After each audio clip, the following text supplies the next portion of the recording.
What?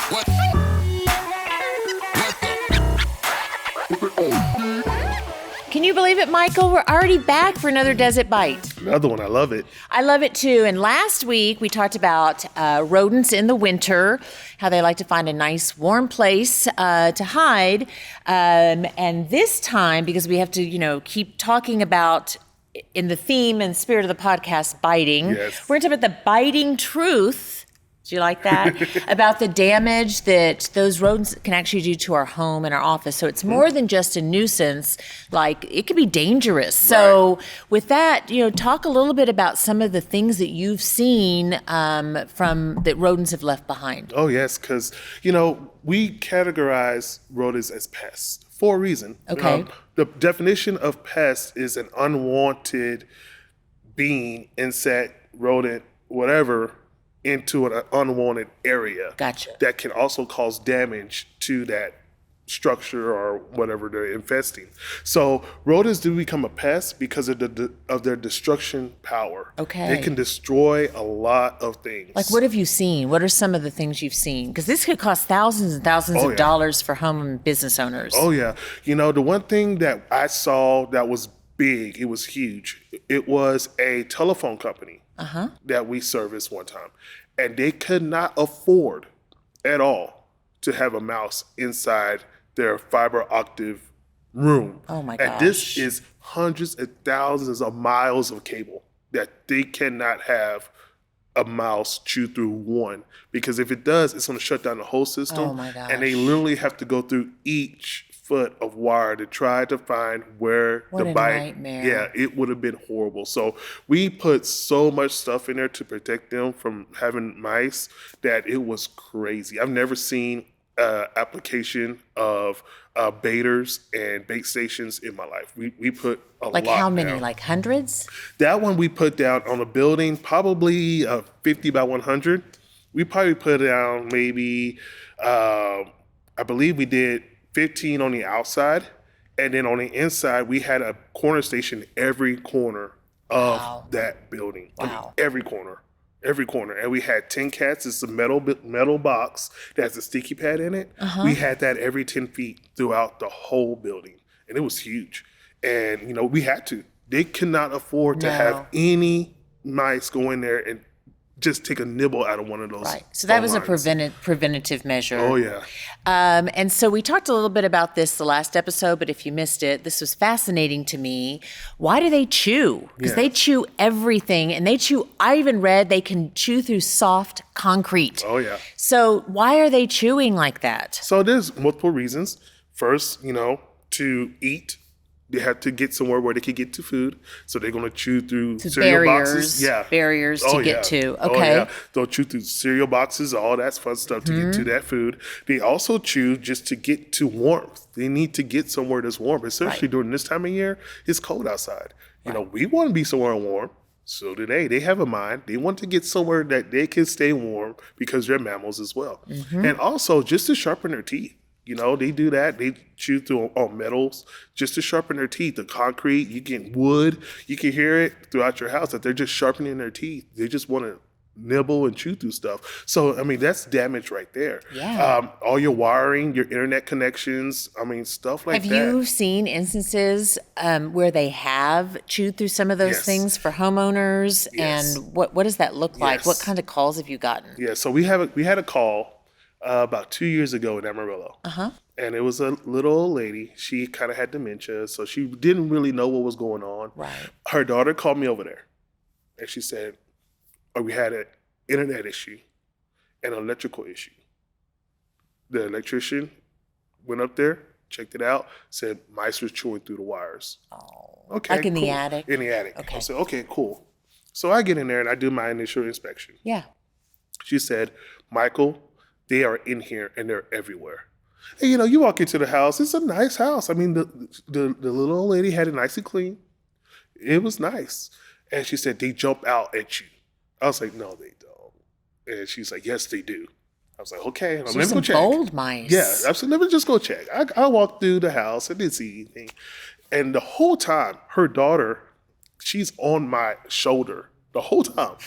And I'm like, ma'am, you could back up a little bit, and she's on my shoulder the whole time. So we get into the kitchen, and I'm standing in this galley kitchen. And I'm looking around, and I see the droppings on the countertop and stuff. We usually don't see the mice. They're hiding. Right. We're people. They hear you, or they feel vibration. They don't want to be around It's you. light. They don't want to be where the light is. Right. So I'm standing there, and I'm standing in front of a stove. It's an electric stove. And the stoves have the element. I have a feeling I know what you're going to say. The element that's on the stove, but to plug in the element into the stove, it has that little hole. Yes. So we're sitting there looking at it, and all of a sudden, one just jumps out of the hole, and I'm like, "Whoa!" And the lady just freaks out. I mean, she's like screaming. Well, me too. I would freak out too. She grabs my shoulder. Out of your stove? Yeah, I mean, that wasn't the only one. There was probably like 3 of them just popping out like whack-a-mole. And the whole time, and she's like grabbing my shoulder and stuff. And in my mind, I'm like, yeah, I'm a professional. I'm like, yeah, this. But you've never is crazy. seen this before. No, I've never seen this before. I'm like, yeah, this is crazy. But in my mind, I'm like, lady, you gotta get off of me so I can get out of here too. That's so unusual. I wonder what that was about. Do you have any? The infestation level had just got so high because they didn't take care of the problem when they first started. So all those babies were being born, and the mice were just basically taking over the home. So we had to go in and bait the whole home. How many mice do you think might have been there? I know you don't know exactly, but what would your guess be when you talk about a heavy infestation in a home? Yeah, so hundreds? Probably about 200, just because of the reaction we got to our bait station. So we put our bait station in there. Okay, let's back up. Tell me, because we haven't even talked about this yet. Right. So a bait station is one of the ways that you would treat a situation like that. Tell me, what does that mean? What is a bait station for those of us who don't know anything? So a lot of times when people think about mice, they think about trapping, the old, Tom and Jerry trap, the wooden trap. So with an infestation like that, you would have to put out a whole lot of them. And we see a lot of mice. Nobody wants to deal with traps. It's gross. Yeah. And a lot of times mice are getting smart. They won't even mess with the snap trap. The cheese or the peanut butter on the trap isn't enough. They'll be able to grab it without popping the trap, which I don't know how they do it, but they do it. They're smart now. So I don't know. Interesting. But anyway, so in order for us to get an infestation like that down, we need to start knocking them down, killing them. And we can't be there all day long picking up sticky traps, picking up snap traps. So we allow a base station to do it. And what our base station is, it's a closed station that we put bait in. So there's holes on the side of it. And the mice are not attracted to the bait. Okay. They're attracted to the hole in the bait station. The hole? The hole. So this is one of those behavior things. So you have to understand the mind of the mouse to catch the mouse. That's it. That's it. So they're attracted to the hole in the bait station. So when they run into the bait station, it's a place for them to hide, and there's food. They'll nibble on that food, run out the bait station. Our bait is a 3 to 5 day kill, so they don't die inside the house. They actually run outside to go find water outside the house. Okay, so that's very smart. So you don't have to deal with that. Yes. Which is very creepy. Yeah, so with that house, we looked at the reaction to the bait. So I set it up 1 week, went out there the next week because the infestation level was so big. Yeah. So I went out there the next week and the bait was gone. All of it. And this is a big bait station we put in there. We put 2 of them in there. They were all gone. So we refilled it. Came back the next week, bait was gone again. So now I'm thinking this is a heavier infestation than what those few mice that were jumping out of the stove. This is a heavy infestation. So we went out there for about 2 months, refilling that bait station, 2 months to get rid of those mice. Yes. Amazing. Yes. It was a fun one. Amazing. Yeah. So what are other ways that you treat mice, and how is it different than what a homeowner can do? Right. So a homeowner can go out to, the big box stores and get baits and things like that. And, some of those baits work. A lot of them do not. So we will come in with a specialty bait that we have a license to get, and we will come in and set that up for you. Now, there's different ways we can do bait stations. We could do tin cats. It's a metal box with a sticky trap in it. So it's kind of a live trap, basically. So the mice will run in, get stuck to to the glue board and then eventually die because he can't Do get they out. make noise? Yeah, they do cry. They do cry. And on a this is kind of gross, but on a Say it anyway. This is on a summer warm day where flies are still going. Oh. I remember I did a firehouse one time, and we had 10 cats in the firehouse. And I was doing my thing, checking everything, and I could hear the crying of a mouse. So I'm like, okay, there's a mouse in there. So I open it, and it's stuck to like 5 other mice in that glue board. And the other ones are dead, but they're moving. I'm like, why are these things moving? Well, flies lay their eggs in those dead mice. Too much, Michael. And the maggots hatch out. So the maggots are actually eating the dead mice, and the mice themselves are moving. I can't. Yeah. This is too much. I thought it was cool. I was No. like, whoa, No. check this out. No. You know? No. Okay. Next time you say this is kind of gross, I'm going to say, that's fine. Let's just move on. Let's just move on. It was awesome. I thought it was cool. Yeah. So you're catching mice. Yes. Are there Yes. any other methods? A biggest thing, like I said before, the biggest thing is exclusion. I can't even, I'm done now. I can't even not have that in my mind.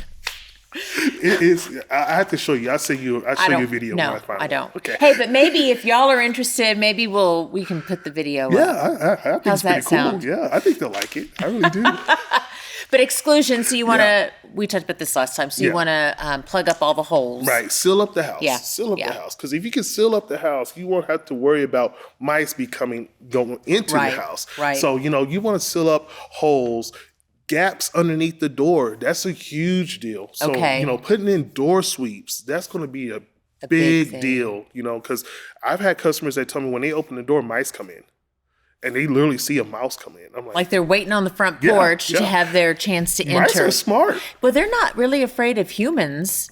They're bold. They're bold. They're very bold, but they don't want to be in the same room Okay. because they ratatouille. They run away from the humans. Yeah. But they will They'll do what they sneak have out. to do Right. to get their food. Yeah. Mm-hmm. And as we talked about at the top of this, the biting truth, the damage they do to the home. We started talking about the wires. Mm-hmm. Any other types they'll eat through sheetrock? Yes. Have you seen them? What other kinds of damage have you seen in a home or business? Yeah, so that's a big deal. And that's really why we're getting called out. Yeah. Because, we have the people who have the phobia of mice, that hate mice or want Right. mice, but we also have the person that calls and says, you know what, I have so much in my attic. I have family heirlooms. I have old pictures. I have all this in my attic. And these mice are leaving poop everywhere up there. Their urine is an acid, so it can eat through all those old Oh, pictures I and never all that thought stuff about like that. that. Yeah, so it's that's what happens. So they Damaging. really don't want that to happen to Sure. all their stuff. So that's when we get called out to take care of the problem for them. And fire hazard. Big time, big Yeah. time. They're nibbling on those wires, especially electrical lines, and those electrical lines in the attic where there's insulation, and insulation is also flammable. Just Just like a spark. that. Just a Just like spark. that. Yes. Well, if you think you've got rodents, you better call Bug Tech, Call right? me. Call me. I'll help you out. Yeah. So any signs of rodents, we'll put some notes below with some tips. Signs of rodents, but like we've talked about, really can be prolific in the wintertime looking Right. for food and warmth. So keep your eyes and ears out. And if you need help, you just let us know. And that's another edition of Does It Bite with Bug Tech. Thanks, Michael. No We problem. appreciate it. I love it. All right. See you later. What?